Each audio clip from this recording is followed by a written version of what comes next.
Alhamdulillahi Rabbil Alamin Alladzi anzala sakinata fi qulubil mu'minin. Ashhadu an la ilaha illallah wahdahu la syarikalah wa ashhadu anna Muhammadan abduhu wa rasuluh sallallahu alaihi wasallam la nabiyya ba'dah. Allahumma salli wa sallim wa barik ala hadzal nabiyil karim wa ala alihi wa ashabihi ajma'in. Fa ya ayuhan nas wal hadirun, usikum wa nafsi bi taqwallah. Ittaqullaha haqqa tuqatih wa la tamutunna illa wa antum muslimun. Summa qala Allah ta'ala fil Qur'anil Karim, A'udzu billahi minasy syaithanir rajim. Bismillahirrahmanirrahim. La yanalallaha luhumuha wala dima'uha walakin yanaluhu taqwa minkum. Kadzalika sakhkharaha lakum litukabbirullaha ala ma hadakum wa basyiril muhsinin. Sadaqallahul azim. Bapak-bapak, saudara-saudara hadirin kaum muslimin, para jemaah salat Jumat yang dimuliakan oleh Allah, marilah kita sejenak sama-sama mengikhlaskan hati, mengucapkan kalimat puji dan syukur. Alhamdulillahi Rabbil Alamin. Segala puji bagi Allah, Tuhan semesta alam, yang mana di hari Jumat yang penuh berkah ini kita masih diberikan kemudahan-kemudahan, diberikan kesehatan, kemudian diberikan kesempatan untuk melanjutkan ibadah fardu Jumat kita dalam keadaan sehat walafiat. Kemudian salawat dan salam kita doakan kepada Allah, semoga disampaikan untuk Nabi besar kita, Nabi Muhammad sallallahu alaihi wasallam, dengan hantaran kata Allahumma salli ala Muhammad wa ala ali Muhammad. Rasulullah telah meninggalkan Al-Quran dan sunnahnya sebagai pedoman hidup kita bersama. Maka mari kita pedomani, mari kita amalkan. Mudah-mudahan pedoman itu bisa menyelamatkan kehidupan kita di dunia yang fana ini sampai nanti menuju kebahagiaan di akhirat kelak. Hadirin kaum muslimin, sidang jemaah salat Jumat yang dimuliakan oleh Allah. Pada khutbah kita yang singkat kali ini, khatib mengambil dasar khutbah kita Al-Quran surat Al-Hajj, surah nan ke-22, ayat yang ke-37. Surah Al-Hajj ayat yang ke-37. Sudah khatibkan di awal khutbah tadi, sudah khatib bacakan hadirin kaum muslimin. Ayat ini berbicara tentang ibadah kurban. Allah menyampaikan hadirin kaum muslimin bahwa seseorang yang berkurban yang diterima oleh Allah adalah ketakwaannya. Allah menyatakan bahwa ia tidaklah menerima daging atau darah dari hewan kurban itu, atau mungkin bernilai rupiah, uang 2,5 juta atau lebih, itu yang dinilai Allah pada hakikatnya. Tetapi adalah keikhlasan, ketakwaan dari orang yang berkurban, itulah yang akan diterima oleh Allah. Ibadah kurban adalah salah satu ibadah yang paling dicintai oleh Allah di hari raya kurban. Sebagaimana hadis riwayat At-Tirmizi, Aisyah pernah mengatakan bahwa tidak ada suatu amalan pun yang dilakukan oleh manusia ini yang paling dicintai oleh Allah di hari raya kurban, hari raya haji atau hari raya Idul Adha itu, selain daripada menyembelih hewan kurban. Lalu apa katanya lagi? Sesungguhnya hewan kurban itu nanti akan datang di hari kiamat bersama dengan tanduk-tanduknya, bersama dengan bulu-bulunya, dan juga kuku-kukunya. Karena itu, maka sesungguhnya dikatakan lagi oleh Rasulullah, darah hewan kurban itu sebelum jatuh ke tanah ketika disembelih, maka ketahuilah pahalanya orang yang berkurban langsung diterima oleh Allah. Maka beruntunglah orang-orang yang bisa melaksanakan kurban pada saat itu. Inilah hikmah hadirin kaum muslimin. Jelas. Yang pertama tadi kata hadis Rasulullah bahwa ibadah kurban yang paling dicintai oleh Allah.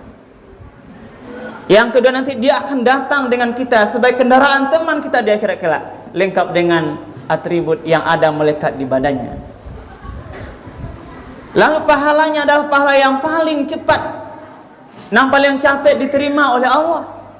Bah gambaran capek itu digambarkan oleh hadis Rasulullah, ketika disembelih hewan kurban itu, maka kita disunatkan menyaksikan hadirin kaum muslimin, ketika darahnya memancar, belum jatuh lagi ke tanah, maka pahalanya sudah langsung diterima oleh Allah. Beruntunglah orang-orang yang melaksanakan ibadah kurban pada hari itu. Hadirin kaum muslimin, jemaah salat Jumat yang dimuliakan oleh Allah. Di dalam surah Al-Hajj yang khatib bacakan di awal khutbah tadi, kita ulang kembali. A'udzubillahi minasyaitonir rajim. Bismillahirrahmanirrahim. La yanalallaha luhumuha wala dima'uha. Allah mengawali ayatnya dengan kata-kata lan. Lan ini maknanya adalah tidak. Tapi berbeda dengan la. La juga tidak. Tapi ini lan. Secara kaidah bahasa pemahaman bahasa Arabnya, kajian balaghahnya, lan ini maknanya sekali-kali tidak dan pasti tidak akan pernah terjadi. Jadi kuat maknanya. Lalu apa makna ini? Tidak akan pernah atau sekali-kali tidak akan sampai kepada Allah. Apa maksudnya yang tidak akan sampai pada Allah itu? Luhumuha, daging hewan kurban itu. Jadi dipastikan oleh Allah tidak akan sampai kepada Allah, tidak akan pernah sampai. Baik sekarang, besok, tahun depan, sampai mungkin kita meninggal, tidak akan pernah sampai pada Allah daging hewan kurban kita itu. Wala dima'uha, atau darah hewan kurban itu. Walaki yanaluhu taqwa minkum. Tetapi yang dipastikan oleh Allah, yang akan sampai pada Allah adalah taqwa minkum, ketakwaan orang yang berkurban. Hadirin kaum muslimin, jemaah Jumat yang dimuliakan oleh Allah. Inilah digambarkan oleh Allah salah satu ibadah bagaimana melatih kita menjadi hambanya yang bertakwa. Inilah kurban. Di samping banyak ibadah lain, kalau kemarin puasa juga melatih kita bertakwa kepada Allah, tapi di waktu hari raya haji ini, inilah ibadah yang bagaimana Allah ingin kita ini menjadi hambanya yang bertakwa. Aguno bertakwa, hadirin kaum muslimin. Allah lah menjelaskan yang lain bahwa kemuliaan kita ini bukanlah karena pangkat jabatan kita, bukanlah karena kekayaan kita, bukan pula karena anak-anak kita yang banyak, emas perak kita, tetapi Allah menyatakan dalam ayat lain kemuliaan manusia itu di sisinya adalah karena ketakwaannya. Ya ayuhan nas, inna khalaqnakum min dzakarin wa unsa wa ja'alnakum syu'uban wa qabaila lita'arafu inna akramakum indallahi atqakum. Wahai manusia, kata Allah, ketahuilah sesungguhnya kami menjadikan engkau bersuku-suku, berbangsa-bangsa yang berbeda, dengan tujuan agar kita perbedaan itu kita bisa saling kenal mengenal, bisa saling tolong menolong. Perbedaan untuk kebaikan, jangan perbedaan untuk permusuhan.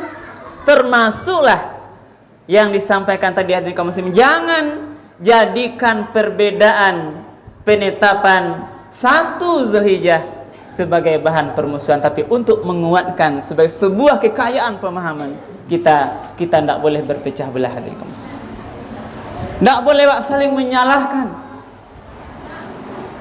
Yang itu menetapkan hari raya 9 Zulhijjah itu hari Sabtu, yang lain hari Minggu, semuanya adalah dalam tataran kebinekaan kita bersama. Silahkan lakukan mana yang menurut keyakinan kita laksanakan dengan kaum muslimin. Tapi khatib menghimbau, mari kita ikuti tentu ulil amri kita yang sudah menetapkan hadirin kaum muslimin. Kita kembali kepada kajian kita ini, bahwa tadi kita sampaikan inilah di antara satu cara kita bertakwa kepada Allah. Lalu apa kata Allah? Dijadikan berbeda-beda kita, berbeda status sosial kita, berbeda kekayaan kita, tapi Allah katakan inna akramakum indallahi atqakum. Sesungguhnya orang yang paling mulia di antara kamu di sisiku adalah, apa kata Allah? Di sisi Allah, atqakum, siapa yang paling bertakwa di antara kita. Berarti Allah nilai kemuliaan derajat yang tinggi, Allah muliakan di sisi Allah adalah karena ketakwaan kita, kedekatan kita, takarrub kita pada Allah. Hadirin kaum muslimin, kita perlu terus mendekatkan diri kepada Allah. Jangan sampai hadirin kaum muslimin makin hari di sisa umur yang makin habis ini, jangan sampai awak makin jauh daripada Allah Subhanahu wa taala. Mendekatlah kita pada Allah, takarrub kepada Allah. Kenapa demikian? Karena kita tidak tahu batas umur kita ini. Tidak tahu awak bila batas ajal kematian datang.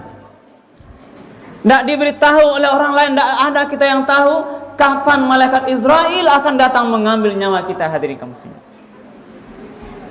pertanyaannya adalah, andai kata malaikat Israel datang nanti setelah salat Jumat ini menemui kita, mengambil miliknya Allah, dibawa pulang kembali ke hadirannya, bagaimana pertanggungjawabannya? Sudahkah kita siap hadirin kaum muslimin?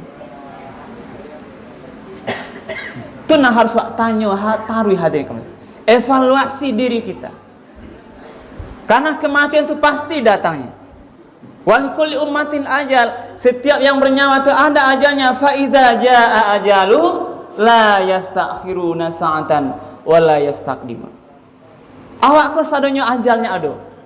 Kalau tiba masuk masing-masing, tidak akan bisa lagi dimundurkan atau dimajukan walau sesaat. Hadirin kaum muslimin, siap tidak siap awak, kita harus barangkai. Hadirin kaum muslimin, yang perlu kita tanya terus, bagaimana persiapan kita setelah kematian itu nanti datang. Hadirin kaum muslimin, bagaimana persiapan kita ketika nanti telah dikuburkan di alam barzah, di dalam kubur itu, semua yang mengantarkan pulang ke rumah ditanya kita 4 perkara. Sudahkah kita siap menjawabnya? Hadirin kaum muslimin, apa pertanyaan itu? Wahai fulan, terhadap umur yang aku berikan, kemana engkau gunakan? Yang kedua apa lagi? Wahai fulan, terhadap harta yang kau dapatkan, Dari mana kau dapat, kemana kau gunakan? Apakah dapatnya halal? Digunakan halal. Nanti akan ditanya hadirin kaum muslimin. Muko belakang ditanya. Dapat pasti halalnya, keluarnya jalannya juga pasti halalnya hadirin kaum muslimin. Ini yang berat. Kadang mungkin terjebak kita mendapatkan harta yang tidak halal. Lalai, mungkin pedagang berjual beli di pasar, terlanjur curang memainkan timbangan. Dapat uang daripada kemenangan berjudi. Lalu nanti digunakan di jalan yang tidak benar, nanti semuanya akan ditanya hadirin kaum muslimin. Kok rumah ditanya bisa. Honda Auto kan ditanya bisa, sawah ladang kan ditanya bisa. Yang bernama harta semuanya dari mana dapat diawak? Kama digunakan apakah dalam jalan yang diridhoi Allah atau tidak hadirin kaum muslimin? Pasti ditanya nanti. Maka mari kita kuatkan jaga diri. Jangan sampai harta yang kita dapatkan, yang kita makan itu, apalagi termakan oleh anak keluarga kita, dari harta yang haram hadirin kaum muslimin. Daging yang memakan harta yang haram tidaklah pantas kecuali api neraka yang membakarnya hadirin kaum muslimin. Lalu apalagi pertanyaan ketiga, terhadap ilmu yang kamu dapatkan, kemana kamu gunakan? Dan lain sebagainya hadirin kaum muslimin. Masa mudamu kemana kamu habiskan? Inilah bagian-bagian pertanyaan yang sebenarnya menguatkan diri kita agar kita makin dekat kepada Allah hadirin kaum muslimin. Lalu di hari kau ditunjuklah acara dekat kepada Allah, Allah tunjukkan. Sebagaimana juga dalam surah Al-Kautsar yang hafal di awal tu. Inna a'tainakal kautsar. Sesungguhnya Muhammad, kami telah memberikan kepada engkau nikmat yang banyak. Juga bisa paham wahai hadirin kaum muslimin jemaah Jumat, Allah lah bagi awak nikmat yang banyak.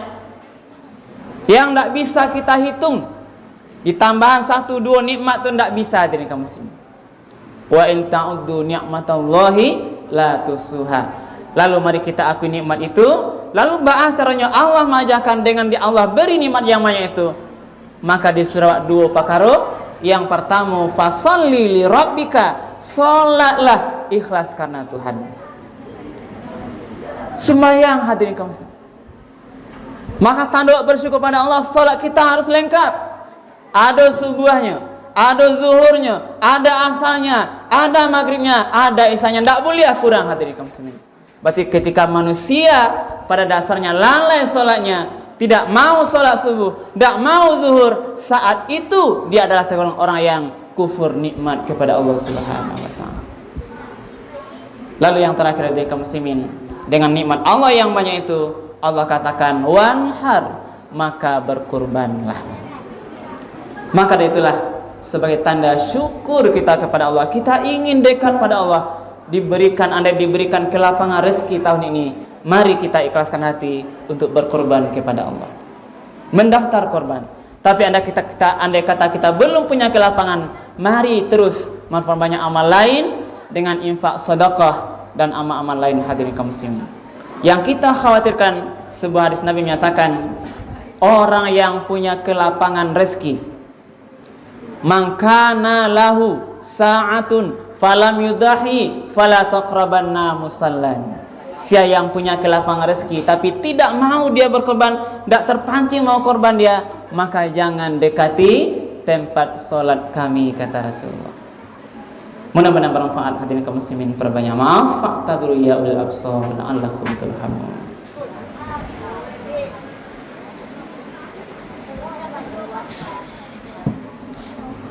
Alhamdulillahirabbil alamin alladzi hadana li hadza wa ma kunna linahtadiya laula Allah. Asyhadu an la ilaha illallah wahdahu la syarikalah wa asyhadu anna Muhammadan abduhu wa rasuluh sallallahu alaihi wasallam la nabiyya ba'dah.